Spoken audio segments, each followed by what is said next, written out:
मी तर पंतप्रधान मोदींचा भक्त, मुंबईचा महापौर भाजपचाच होणार. अभिनेता महेश कोठारेंचं विधान. तर रात्री तात्या विंचू चावेल असं म्हणत संजय राऊतांची कोठारेंवर टीका.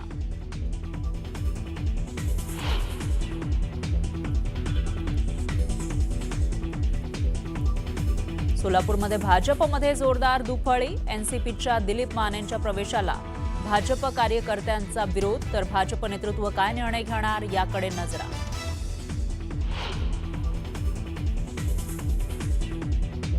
उद्या मी जरी पक्ष सोडून गेलो तर अजितदादा आणि पक्षाला फरक पडणार नाही.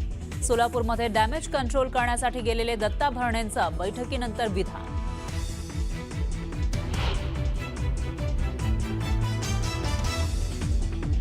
तोड्या करण्यासाठी दोन भाऊ एकत्र आले. ठाकरे परिवार हे मजबुरीचं नाव. भाजपच्या नवनीत राणांची राज ठाकरेंसह उद्धव ठाकरेंवर सडकून टीका.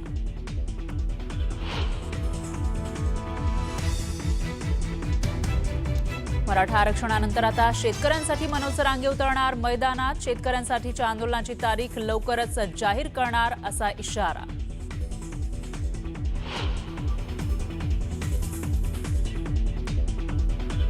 पुण्यातील जैन बोर्डिंगचा व्यवहार पूर्णपणे रद्द करा.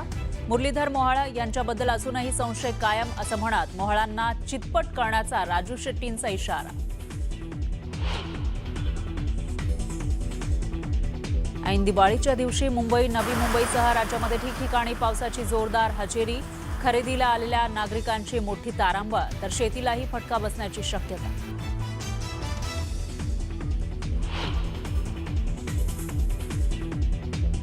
जळगावच्या सुवर्णनगरीमध्ये सोन्याच्या दरात अचानक 1,500ची घसरण. लक्ष्मीपूजनाच्या मुहूर्तावर सोनं खरेदीसाठी ग्राहकांची तोबा गर्दी.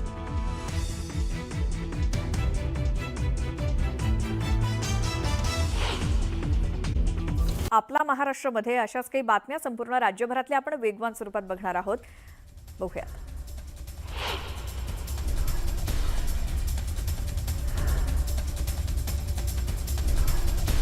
आता लक्ष्मीपूजन आहे आज आणि त्यानिमित्तानं पुण्यातील महालक्ष्मी देवीला सोन्याची साडी परिधान करण्यात आली आहे. महालक्ष्मी देवीला 16 किलो सोन्याची साडी नेसवण्यात आली आहे आणि विविध अलंकारांनी हे देवीचं रूप सजलंय.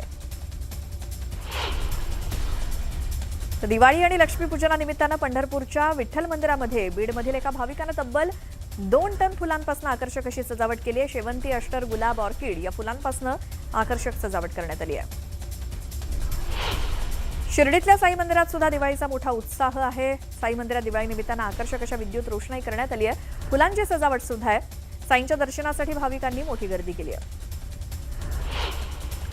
लक्ष्मीपूजनाच्या निमित्तानं मुंबईतील महालक्ष्मी मंदिरात भाविकांनी दर्शनासाठी गर्दी केली असून सकाळपासूनच दर्शनासाठी रांगा लागल्या आहेत. लक्ष्मीपूजनानिमित्तानं साक्षात लक्ष्मीचं स्वरूप असलेल्या कोल्हापूरच्या अंबाबाई देवीच्या दर्शनाला भाविकांनी मोठी गर्दी केली. देशभरातून भाविक मंदिरात आलेले आहेत आणि यावेळी दिवाळी निमित्तानं काकडा मंदिरामध्ये सुरू झाला असून पहाटे काकडा दर्शनासाठी सुद्धा भाविक गर्दी करतायत. जळगावच्या सुभाष चौक परिसरामध्ये पूजेच्या साहित्याच्या खरेदीसाठी नागरिकांची मोठी गर्दी होते. संपूर्ण परिसरात दिवाळीचा उत्साह आहे आणि मागील वर्षीच्या तुलनेत यंदा विक्रीमध्ये चांगली वाढ झाल्याचं व्यापाऱ्यांनी सांगितलं. जळगावात घरोघरी लक्ष्मीपूजनाचा उत्साह आहे. व्यापारी, उद्योजक लक्ष्मीपूजनासोबतच चोपडी पूजन करून लक्ष्मी मातेसमोर वर्षभराचा लेखाजोखा सादर करत उद्योग, व्यवसाय आणि त्याच्या भरभराटीसाठी लक्ष्मी मातेला प्रार्थना करतात. तर संबळाच्या कडकडाटात तुळजाभवानी मातेच्या दरबारात अश्विन अमावास्येच्या रात्री धगधगत्या अग्नीचा थरार अर्थात भिंडोळी उत्सव रंगला होता. आई राजा उदो उदो आणि काळभैरवनाथाचं सांग भलं याच्या गगनभेदी जयघोषात अग्नीचा पेट्टाळूळ अंगाखांद्यावरती वाहून नेण्याचा थरार सुमारे 1.5 तास सुरू होता. चोपडा शहरातील छत्रपती शिवाजी महाराज चौक मेन रोडवरती झेंडूची फुलं विक्री करण्यासाठी दुकानं लागली आहेत. दसऱ्याला 80 रुपये ते 100 रुपये किलोनं विक्री होणारी झेंडूची फुलं दिवाळीला मात्र आवक वाढल्यामुळे 30 रुपये किलोनं विकली जात आहेत. नांदेडच्या बाजारपेठेत मोठ्या प्रमाणात झेंडूची आवक वाढली आहे. मात्र फुलं कवडीमोल दरामध्ये विक्री होत असल्यामुळे शेतकऱ्यांची चिंता देखील वाढली आहे. परभणीमध्ये ऐन दिवाळीमध्ये झेंडूच्या फुलांचे भाव उतरल्यामुळे संतप्त होत फुलं रस्त्यावरती फेकली गेली आहेत. बाजारात मोठ्या प्रमाणात झेंडूच्या फुलांची आवक झाल्यामुळे फुलांना 10 रुपये किलोचा दर मिळतोय. दिवाळीच्या पार्श्वभूमीवर आणि लक्ष्मीपूजनाला अवघे काही तास शिल्लक असताना जळगावच्या सुवर्णनगरीमध्ये सोन्याच्या दरात अचानक घसरण झाली आहे। सकाळी सोन्याचा दर प्रतितोळा 1,35,000 रुपये इतका होता, तर केवळ 3 तासानंतरच दरात तब्बल 1,500 रुपयांची घसरण होऊन सोन्याचा भाव 1,33,500 रुपये इतका खाली आला। मनमाडमध्ये बागलाण इथे शेतकऱ्यांनी साठवलेल्या कांद्याचं पूजन करून दिवाळी साजरी करण्यात आली। अतिवृष्टीमुळे शेतीचं नुकसान झाल्यामुळे लक्ष्मीपूजन करण्यासाठी पैसे नव्हते, म्हणून साठवलेल्या कांद्याची शेतकऱ्यांनी पूजा केली।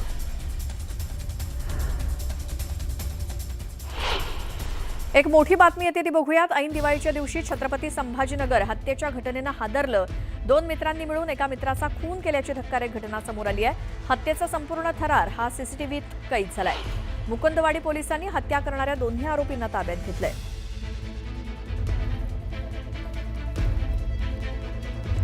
छत्रपती संभाजीनगरमध्ये ऐन दिवाळीत हत्येच्या घटनेनं खळबळ माजली आहे। ऐन दिवाळीच्या दिवशी 2 मित्रांनी मिळून एका आपल्याच मित्राची हत्या केली आहे। ही धक्कादायक घटना समोर आली आहे। सीसीटीव्हीमध्ये ही सगळी दृश्य कैद झालेली आहेत। हत्येचा हा संपूर्ण थरार सीसीटीव्हीमध्ये कैद झाला असून ही सगळी दृश्य कॅमेरामध्ये कैद झाली आहेत। मुकुंदवाडी पोलिसांनी हत्या करणाऱ्या दोन्ही आरोपींना ताब्यात घेतले। ऐन दिवाळीच्या दिवशी घडलेला हा प्रकार छत्रपती संभाजीनगरमध्ये।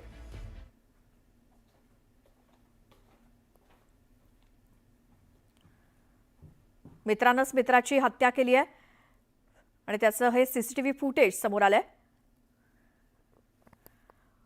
या दोन्ही मित्रांना पोलिसांनी या दोन्ही जणांना ताब्यात घेतलंय। मुकुंदवाडी पोलिसांनी ही कारवाई केली आहे।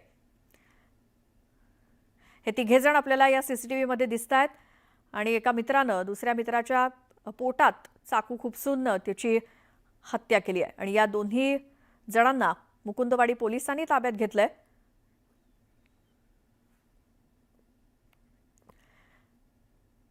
आता पुन्हा या बुलेटिनमध्ये बघूयात आपला महाराष्ट्र बातम्या वेगवान। यवतमाळ तहसील कार्यालयासमोर ठाकरेंच्या शिवसेनेचे कार्यकर्ते आणि शेतकऱ्यांनी चटणी भाकर खाऊन आंदोलन केलं। सरकारनं कर्जमाफीचं आश्वासन पूर्ण न केल्यामुळे शेतकऱ्यांनी सरकारविरोधात असंतोष व्यक्त केला। उल्हासनगरच्या तानाजीनगर परिसरामध्ये ऐन दिवाळी सणामध्ये पाणी टंचाई निर्माण झाली आहे। गेल्या 3 महिन्यांपासून या भागात आणि उल्हासनगरच्या अनेक परिसरात पाणी टंचाई आहे।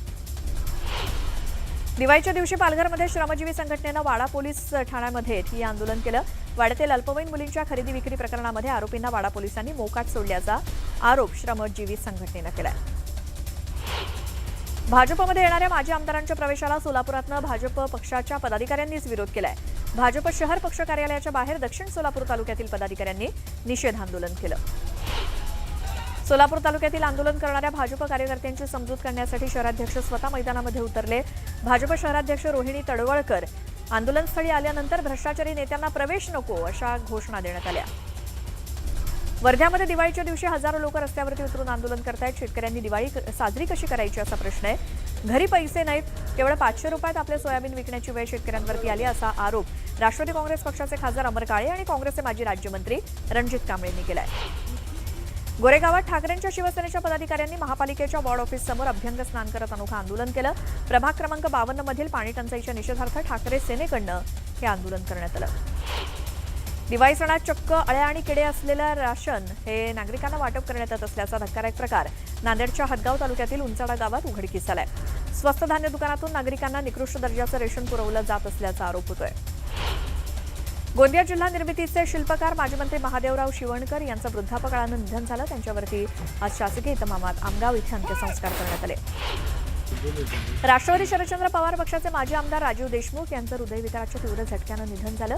राजीव देशमुख हे 40गाव विधानसभेचे माजी आमदार तर राष्ट्रवादी शरदचंद्र पवार पक्षाचे प्रदेश उपाध्यक्ष होते। यानंतर पुन्हा एक मोठी बातमी बघूया। ठाण्यातील वृंदावन सोसायटीतील इमारतीवरती लावलेले पत्रे कोसळलेत। ठाण्यामध्ये सोसायटीच्या वाऱ्यामुळे हे पत्रे कोसळले असून पत्र्याचा काही भाग उडून दुसऱ्या बिल्डिंगच्या गाड्यांवरती जाऊन पडला। सुदैवाने यामध्ये कोणती जीवितहानी झालेली नाही, मात्र यामध्ये 2 गाड्यांचं नुकसान झालंय। पावसाळी वातावरण, सोसायटीचा वारा अशी परिस्थिती ठाण्यामध्ये आणि यातच ऐन दिवाळीमध्ये ठाण्यातल्या वृंदावन सोसायटीतल्या इमारतीमध्ये लावलेले काही पत्रे कोसळले। पत्र्याचा काही भाग उडून दुसऱ्या बिल्डिंगच्या गाड्यांवरती जाऊन पडलाय। सुदैवाने यामध्ये कोणतीही जीवितहानी झालेली नाही, मात्र गाड्यांचं नुकसान झालंय।